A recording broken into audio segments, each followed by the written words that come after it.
साथियों, स्वागत है सभी का एक बार फिर से। और आज हम डिस्कस करेंगे एक नई स्कीम को।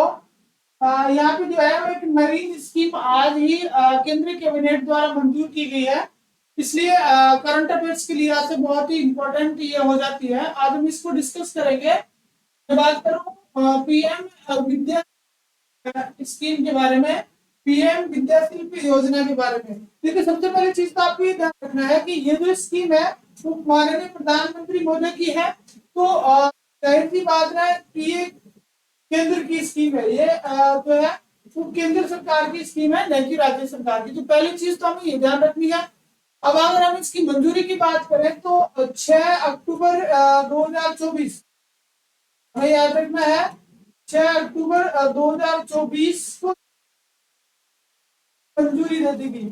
6 अक्टूबर 2024 को इस मंजूरी दे दी गई। तो दो फैक्ट आपको यहाँ पे याद रख। पहला फैक्ट था आपका कि केंद्र सरकार की स्कीम है। दूसरा, 6 अक्टूबर 2024 को इसको जो है वो मंजूरी प्रदान की गई है। नेक्स्ट हम चलते हैं कि इसमें क्या क्या मेन पॉइंट है जो एक विद्यार्थी को भी जानना चाहिए और इसके साथ साथ जो आम जन है उसके लिए भी उपयोगी है। तो सब मेन जो फैक्ट है, तो ये जो है वो मेधावी छात्रों को उच्च शिक्षा हेतु वित्तीय स्कीम लॉन्च की गई। इसका मुख्य जो पर्पज है, इसका जो उद्देश्य है, वो उद्देश्य है कि जो मेधावी छात्र हैं उनको वित्तीय सहायता प्रदान करना। और ये वित्तीय सहायता प्रदान करने के लिए जो आधार बनाया गया है, वो आधार किसको बनाया गया है, तो NIRF रैंकिंग जो होती है, नेशनल इंस्टीट्यूट रैंकिंग फ्रेमवर्क में जो टॉप जो क्वालिटी के जो इंस्टीट्यूट हैं उन को शामिल किया गया है। और इन उन इंस्टीट्यूट NIRF की रैंकिंग के अंदर जो टॉपर्स जो इंस्टीट्यूट हाई क्वालिटी इंस्टीट्यूट है उन इंस्टीट्यूट गया। और इन इंस्टीट्यूट में अध्ययन करने वाले जो छात्र हैं वो छात्र इस योजनाओं के लिए पात्र होंगे। अगर हम इंग्लिश मीडियम में देखें तो admission to a quality higher education institute, जो एचईएस में जो एडमिशन ले रहे हैं स्टूडेंट्स, उन स्टूडेंट के लिए ये योजना रहेगी। वो इसके एलिजिबल रहेंगे और उनको collateral and non guarantor free loans from banks जो है वो प्रोवाइड करवाएंगे। उनको बैंक जो है वो बिना किसी गारंटी के जो है वो लोन उपलब्ध करवाएंगे इस योजना के माध्यम से। ठीक है। उसके बाद में हम देखेंगे कि हमने देखा आधार बना दिया गया किसको, NIRF रैंकिंग को आधार बना दिया गया। तो आधार के लिए इन्होंने ये क्या है कि 1 से 100 तक की जो NIRF जो रैंकिंग है, NIRF रैंकिंग के अंतर्गत जो 1 से स्टार्ट होकर 100 तक की रैंक प्राप्त कर राजकीय विद्यालय, सभी निजी और राजकीय जो इंस्टीट्यूट है जो 1 से लेकर 100 तक की रैंक प्राप्त कर रहे हैं, उनमें एडमिशन लेने वाले सभी छात्र इसमें के लिए ये लागू रहेगी। आपको ध्यान रखना है निजी भी यहाँ शब्द है साथ में। कौन सा निजी, यानी प्राइवेट इंस्टीट्यूट जो है वो भी इसमें शामिल होंगे, बशर्ते उनकी जो रैंकिंग है वो NIRF, ये फैक्ट आपको बार बार याद रखना है। NIRF है ना, नेशनल इंस्टीट्यूट रैंकिंग फ्रेमवर्क। तो 1 से 100 तक के हैं वो निजी क्षेत्र के बीच में शामिल होंगे। लेकिन 101 से लेकर 200 तक के जो है वो सिर्फ राजकीय जो इंस्टीट्यूट है और वो भी विशेष तौर से केंद्र से संबंधित शामिल होंगे। तो इन इंस्टीट्यूट में अध्ययन करने वाले जो छात्र हैं उनको वित्तीय सहायता प्रदान करने के लिए सरकार ये नई स्कीम लेके आई है।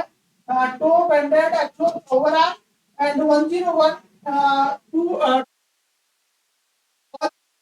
Government by the central government, जो केंद्र सरकार के द्वारा जो गवर्नित होते हैं, प्रशासनिक होते हैं, उन सभी इंस्टीट्यूट जो 101 से 200 तक की रैंक के हैं वो सारे इसमें शामिल होंगे।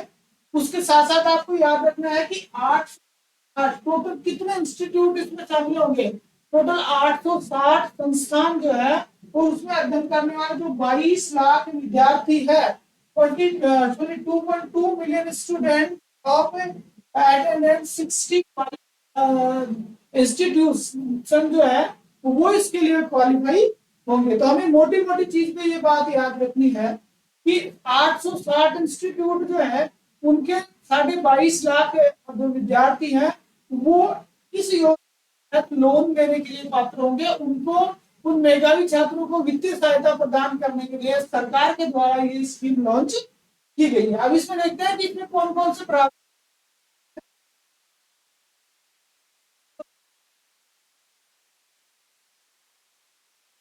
75% क्रेडिट गारंटी।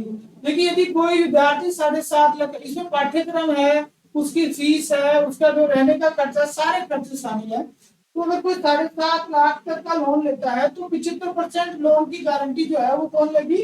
सरकार लेगी। भाई केंद्र सरकार जो है वो लोन प्रोवाइड करवाएगी। उस व्यक्ति को किसी चीज की गारंटी देने की जरूरत नहीं है, उसको लोन उपलब्ध करवा दिया जाएगा। इसके साथ साथ उन्होंने दे रखा कि 8 लाख तक, 10 लाख की सीमा तक 3% ब्याज सब्सिडी प्रदान की जाएगी।